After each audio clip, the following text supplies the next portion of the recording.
Namaku Raka. Aku pindah ke kosan itu bukan karena nyaman, tapi karena aku tidak punya pilihan. Bangunannya tua, lorongnya sempit, lampunya redup, dan selalu berkedip, seolah ragu untuk tetap menyala.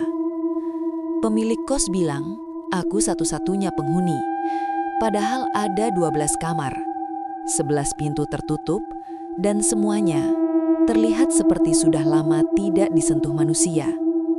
Malam pertama aku tidur dengan lampu menyala, bukan karena takut gelap, tapi karena gelap di tempat itu terasa seperti bernafas. Tepat jam 3 pagi, aku terbangun. Bukan karena mimpi, tapi karena ada yang duduk di kursi kamar sebelah. Aku tahu itu kursi, karena aku mendengar kayunya berderit, pelan, perlahan, seperti ada seseorang yang menyesuaikan posisi duduknya. Lalu, suara nafas. Berat, dekat, seolah-olah tembok di antara kami tidak pernah ada.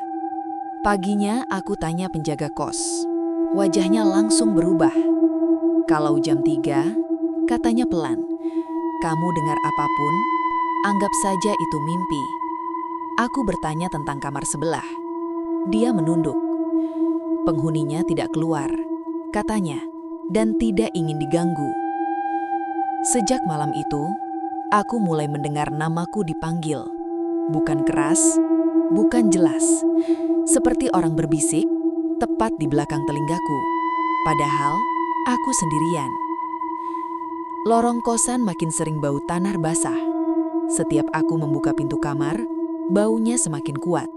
Seolah aku baru saja membuka pintu kuburan. Suatu malam, aku melihat lampu kamar ujung lorong menyala. Aku yakin tidak ada siapa-siapa. Tapi dari dalam kamar itu, terdengar suara orang menangis. Tangis tertahan, serak. Seperti orang yang tidak ingin didengar, tapi sudah terlalu lama sendirian.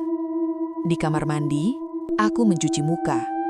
Saat aku mengangkat kepala, aku melihat bayanganku tersenyum di cermin.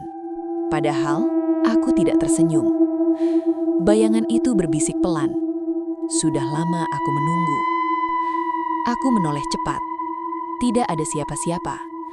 Tapi saat aku melihat lagi ke cermin, aku tidak ada di sana. Aku mencari informasi.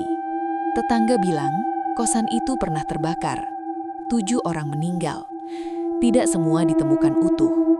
Sejak itu, kosan itu hanya diisi oleh orang-orang yang tidak sempat pergi. Malam terakhirku di sana, aku berkemas. Jam di ponselku menunjukkan 2.58. Lampu kosan mati. Gelap total. Dalam gelap itu, aku mendengar banyak nafas.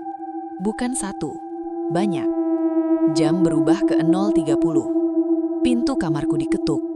Sekali, diam. 2 kali, diam. Lalu suara itu berbisik. Raka, kamu sudah di rumah. Itu suaraku sendiri.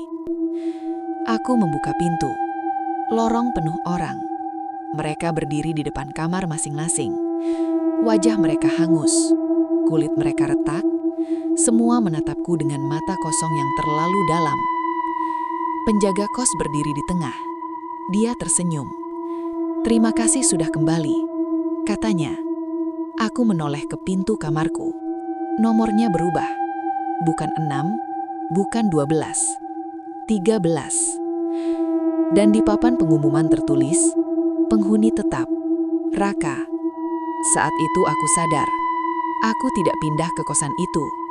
Aku pulang. Sejak malam itu, kosan itu tidak pernah kosong. Dan jika malam ini kamu mendengar bisikan, pastikan itu bukan namamu yang dipanggil. Ini adalah bisikan malam.